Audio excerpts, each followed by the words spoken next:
The guy who complained his blessing away. He was desperate. Desperate for answers. Desperate for something to make sense again.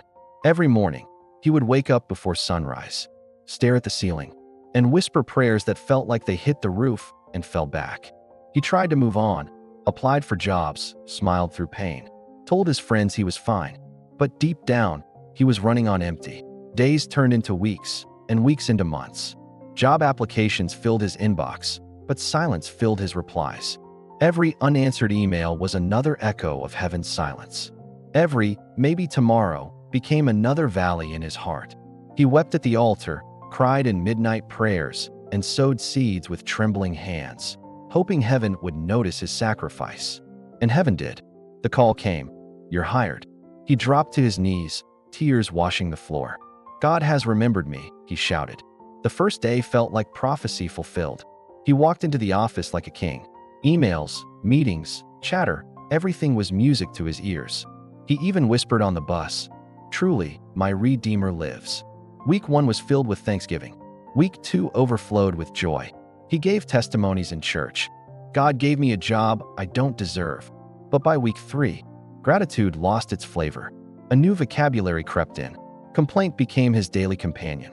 "This AC is freezing me to death." "These colleagues won't stop gossiping." "Why would HR send an email at 4:58 p.m.? "The tea in the cafeteria is too weak." "Why is my boss always on my neck?" He forgot his tears of yesterday. He ignored the prayer of last month. The miracle had become ordinary, and thanksgiving had turned to grumbling. Heaven watched.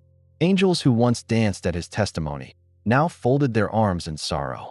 "Is this the same man," one asked, "who once called this job a miracle?" Another whispered, "Does he not know gratitude sustains what prayer obtains?" God spoke. "If he keeps murmuring, he will murmur his way out." And slowly it happened. The favor that opened doors began to wither. Co-workers withdrew their kindness. Supervisors lost their patience. Opportunities slipped from his hands. He thought it was the devil. He blamed witches in his village. He even accused jealous friends. But heaven shook its head. It is not the enemy. It is his mouth. The scripture echoed, "Do not grumble," as some of them did, and were destroyed by the destroyer. 1 Corinthians 10 verse 10. The blessing was real. The miracle was true. But his attitude turned it sour. His words poisoned his harvest. God gave him a platform, but his lips pulled the rug. The same mouth that prayed it in, complained it out. And this became the lesson. Never let complaint choke your miracle. Never let murmuring evict your blessing. Before you complain, pause. Ask yourself, am I watering what God gave me, or am I poisoning it with my lips? Because some doors don't close from outside hands. They close from inside lips. Like, comment, and subscribe for more inspirational words from this channel. Thank you.